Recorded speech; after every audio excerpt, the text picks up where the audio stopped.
இதுகுறித்து சபாநாயகருக்கு கனிமொழி எழுதியுள்ள கடிதத்தில் குறிப்பிடப்பட்டிருப்பதாவது: தமிழகத்தில் நிலவும் மாறியுள்ள அரசியல் சூழல்கள் மற்றும் இந்திய தேசிய காங்கிரஸ் உடனான எங்கள் கூட்டணி முடிவுக்கு வந்துள்ளதை கருத்தில் கொண்டு மக்களவையில் தற்போது உள்ள இருக்கை அமைப்பில் மாற்றம் செய்யுமாறு பணிவுடன் கேட்டுக்கொள்கிறேன். இனிவரும் காலங்களில் காங்கிரஸ் உறுப்பினர்களுக்கு அருகிலேயே எங்கள் கட்சி உறுப்பினர்கள் அமர்வது பொருத்தமாக இருக்காது. தற்போது மக்களவையில் திமுக மூன்றாவது பெரிய கட்சியாக உருவெடுத்துள்ள நிலையில் எதிர்க்கட்சி வரிசையில் அதன் பங்கு மிக முக்கியமானது.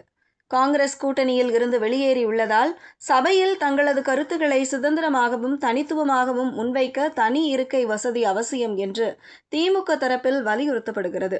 சபாநாயகருக்கு எழுதியுள்ள கடிதத்தில் கனிமொழி மேலும் குறிப்பிட்டுள்ளதாவது: திமுக நாடாளுமன்ற உறுப்பினர்கள் அவையில் தங்கள் பொறுப்புகளை திறம்பட நிறைவேற்றுவதற்கும் தங்கு தடையின்றி செயல்படுவதற்கும் வசதியாக தனி இருக்கைகளை ஒதுக்கீடு செய்ய வேண்டும்.